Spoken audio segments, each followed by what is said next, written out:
Here we go again. Oh, no, not again. You've seen it before, haven't you? Dom, how long have we been doing this? Once more unto the breach, dear friends. Again and again and again until we're both dead.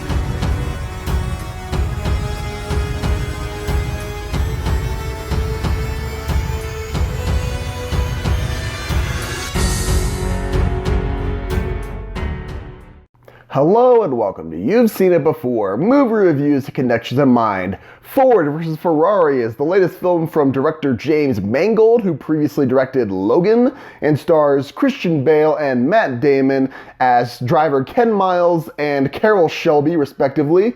And this is the story of how Carroll Shelby was drafted by the Ford Motor Company to develop the Ford GT40, the car that was going to go up against Ferrari at the 1966 24-hour of Le Mans race. Now, this video will contain spoilers of Ford vs. Ferrari, as well as certain other films. There'll be a full list in the description below. And if you haven't seen Ford vs. Ferrari yet, or any of the films listed below and want to wait until you have, I'll be giving my spoiler-free thoughts before I get into spoilers, but just be warned, there will be spoilers later on in this video.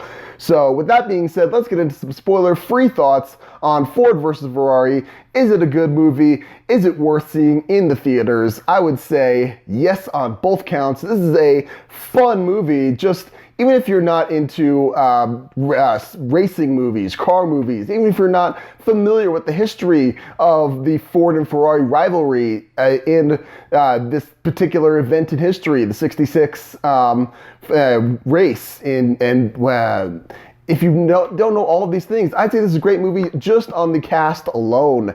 Matt Damon and Christian Bale work great off each other. They do great work. I would have liked to see more Carroll Shelby, Matt Damon in this a little bit. I thought he, to a certain extent, got pushed off the side frame, but that's partially because of the two names, Ken Miles and Carroll Shelby, most people are going to at least recognize the name of Carroll Shelby. He's the guy who made the Shelby Cobra, the GT350, and its bigger, badder brother, the GT500. I will always regret that they never made the, I believe it was the 2004 Shelby Cobra resurgence that they put out there. I will always regret they never made that because that was a cool looking concept. But Ken Miles is a name that, if you're not huge into the racing world, you may not know who this guy was. And I'll admit, I didn't know who he was, but he was in fact integral to the creation of the GT40. And this film rightly focuses more on the guy that most people won't know about. And it focuses on him as a husband and as a father of a son who I believe is 10 or 11-ish. In this film, without looking up, it's kind of hard to know based on the film. I don't think they say his age in the film itself, but he works great as both. Christian Bale does a great job, as he pretty much always does. And as far as just character work goes, it works great. The visuals are spectacular in this. Just the racing, the racing scenes are done really well. You have a great sense of speed, and the CGI looks great. You don't never feel like these are fake cars going around a fake track, which, as far as I know, they did as much in camera as possible. So you're looking at real Fords and Ferraris out there for most of it, I would want to say, or at least the ones where these $100 or $1 million cars aren't getting put into danger. So that's probably a safe bet. Just the music, I thought there was a great temptation in this to just go full-on 60s jukebox music with all this, and they don't go down that path, and I thought that they used the 60s music tastefully, and even just the regular orchestral score, it works really well and doesn't overwhelm anything. If I was going to give any complaint to this film, I thought that, like I said, I wish Matt Damon could have been a little bit more of this, just because I liked his chemistry with Christian Bale, and I thought that this was a great just a great overall movie. I would say if you're not a racing fan, or if you are a racing fan, go check this out.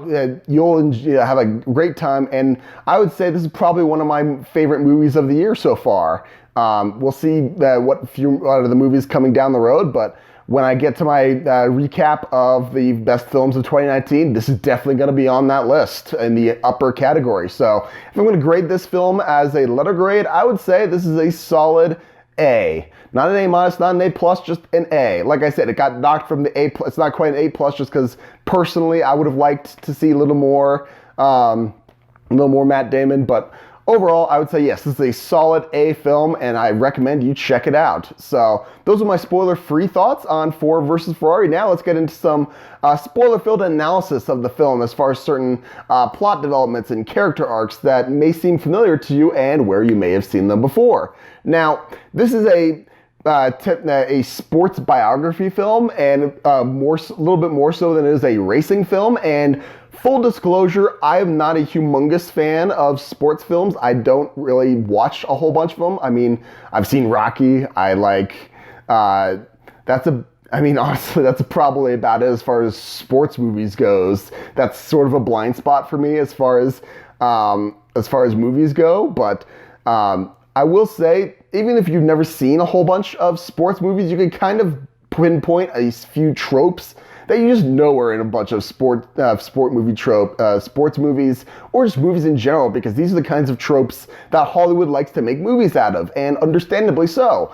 For instance, the character of Ken Miles, who knows if this was exaggerated for the movie more so or less, I don't know, but the character of Ken Miles in this film is an outsider, and he doesn't like to necessarily play by the rules. He just likes to drive, and he drives really well. And that understandably creates some friction between those in authority, be it the SECA or the Ford Motor Company. And this guy, he as an outsider ends up going head-to-head with these authority figures, and he does that quite a bit throughout this movie. And if you're going to go for a sports film to compare this to, I mean, this is probably going to be in a lot of different movies, but an example that I came up with was the film Eddie the Eagle with Taron Egerton and Hugh Jackman, in which Eddie is trying to get onto the British Olympic team for ski jumping, and the head of the British ski team is basically is stonewalling him for wherever he goes. He's essentially the antagonist of the film, similar to how in this film Josh Lucas is playing Leo Beebe, who is a executive underneath Henry Ford II, and he's really the establishment figure in this movie, and he's the one who Christian Bale's as Ken Miles is going head to head against. So you got that going for this film, and also another trope that you see in a lot of sports films, but also just movies in general, where it's more of a biographical nature, and where you have a rebel of a character who doesn't necessarily like to play by the rules, but as part of his personal growth as a character, he learns to become more of a team player, and how he's able to integrate that into his own life. A non-sports version of this would be, I would point to something like Patton, where the person of General George Patton was someone who he didn't necessarily play nice with others, but he was a hell of a general, and the movie delves into how he has to end up integrating more of that team player mentality into his character as the war progresses, more successfully than in others in certain instances. And a sports, a sports-related film where this trope shows up. Again, I don't see a lot of sports movies, but I identify it in Blades of Glory, actually, where Chaz Michaels is the rebel, and he has to learn how to be a team player on the duo and win the Olympics at that point. So there's that trope shown there as well. Those are just the main points of comparison that I saw in this film. Some spoiler filled thoughts on this. I mean, this is historical comments, so I don't know, but I really enjoyed John Bernthal as Lee Iacocca. I thought he was underutilized in this, and that's another name that people may know, even if they're not necessarily familiar with automotive history. But I thought that it was a little confusing to me when, in the beginning of this film, which I believe takes place in 1964-ish, 63, 64, and Henry Ford II is just ripping this guy apart, Lee Iacocca, and basically it's Lee's idea to get Ford into the racing team and try to buy Ferrari out. And there's a certain amount of hostility between Henry Ford II and Lee Iacocca, at least in the beginning. And again, this may be true to history, but if I get my timeline might be slightly off, but that just seemed a little odd to me, just because 64, in time for the New York World's Fair, that was the debut of the Mustang, and Lee Iacocca was one of the head designers of the Mustang, and that was going to be the humongous car of the day, and they were rushing to get that car into production fast enough. I mean, the first half run of the cars, it was the 64 and a half, because they were trying to get it. They couldn't get a full model year, and they were trying to get as many cars out there as possible in the early run. So that's why they had to do a half-year run in 64. I don't know.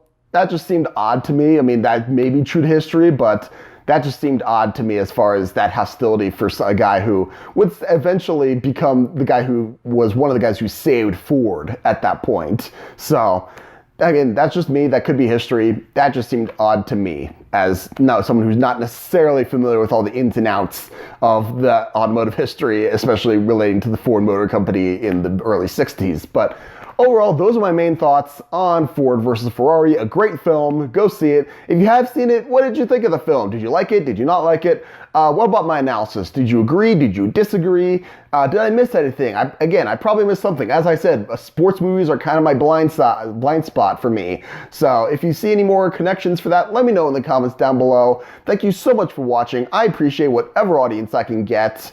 Be sure to look for my next movie review, which will be for, I believe, Jumanji: The Next Level, which will be the next release coming out, which comes out, I believe, December 13th. I'll have to double check the calendar for that. And I may be doing one or two more I've never seen it before reviews in between that point. Again, I appreciate my audience so much. You guys are the best. I appreciate whatever views I can get. But if you like anything that you see on my channel, be it this video or any other video on my channel, please give me a like, share, and subscribe, especially subscribe. I'd very much appreciate that. Again, thank you so much for watching, but just remember, there's nothing new under the sun, and yes, you have seen it before.